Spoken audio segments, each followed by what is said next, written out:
In the heart of Oakhaven, a town often described as perpetually caught between yesterday and tomorrow, stood a small, unassuming shop.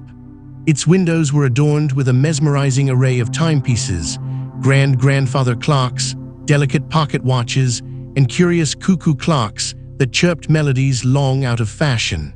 This was the domain of Arthur Pendleton, Oakhaven's venerable clockmaker. Arthur was a man carved from time itself.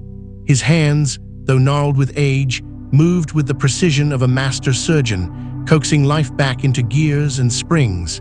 His spectacles often slipped down his nose, revealing eyes that held the quiet wisdom of centuries.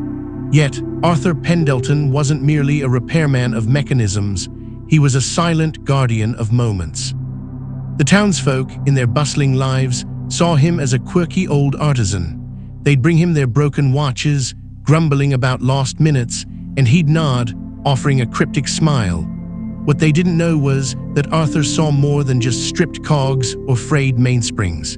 He saw the very fabric of their lives, the small, precious fragments of time that had chipped away or become obscured. You see, Arthur had a peculiar gift, or perhaps a burden. He could perceive the emotional resonance of time itself.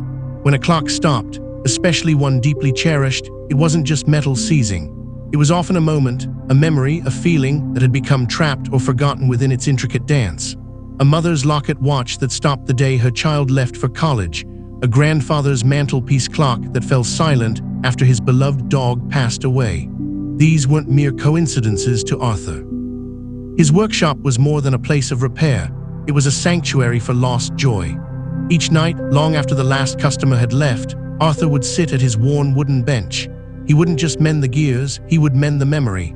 With tweezers and tiny screwdrivers, he would meticulously coax out the trapped emotion, holding it for a fleeting moment, like a shimmering, fragile bubble in his palm. He wasn't stealing memories, he was purifying them, polishing them, preparing them to be returned. One blustery afternoon, a young girl named Lily wandered into his shop. She was new to Oakhaven, having moved with her family after a difficult time. Her bright, curious eyes, though often tinged with a quiet sadness, missed nothing. She wasn't carrying a broken clock, she was carrying a silent heart. Lily would visit Arthur every day after school. She wouldn't speak much, preferring to simply watch him work, mesmerized by his intricate process. Arthur, in turn, found a quiet companion in Lily. He never pressed her to speak, sensing the unspoken weight she carried. One day, Arthur was working on an old, ornate pendulum clock that belonged to the town's grumpiest baker, Mr. Abernathy. The baker had complained it had stopped on his wedding anniversary, and good riddance to it, he'd scoffed. But Arthur knew better. As he opened the clock, a faint, golden glow emanated from within. Lily gasped softly. Inside, Arthur carefully extracted a tiny, shimmering image, a memory bubble. It showed Mr. Abernathy, a much younger, happier man, dancing clumsily with his vibrant bride, both laughing joyfully.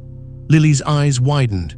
She instinctively reached out, and as her fingers grazed the bubble, a spark of pure, unadulterated happiness seemed to flow into her. A genuine, bright smile lit her face, the first Arthur had seen. Arthur explained, in his quiet way, that he wasn't just fixing clocks. He was helping people rediscover the best parts of their own timelines. He wasn't giving them new memories, but reminding them of the warmth and success they had already created. He called them echoes of triumph and whispers of joy. He carefully placed the restored memory bubble back into the clock, ensuring it would tick again, not just with time, but with renewed fondness. From that day forward, Lily became Arthur's apprentice, not just in clock repair, but in the art of restoring hope. She learned to see the faint glows within the broken mechanisms, to understand that every stopped clock held a story waiting to be remembered. She helped Arthur organize the tiny, glowing fragments, sometimes even sketching them in a special notebook, documenting the town's unseen triumphs. One evening, as the sun dipped below the horizon, painting the sky in hues of orange and purple, Arthur presented Lily with a small, silver locket watch. It was plain, unadorned, and yet it glowed with a soft, steady light from within. "This one," he said, his voice softer than usual, "is for you, Lily. It holds your future, and the brightest memory you'll ever forge." Lily looked at him, tears welling in her eyes, not of sadness, but of profound gratitude. She finally understood. Arthur wasn't just preserving the past, he was empowering the future.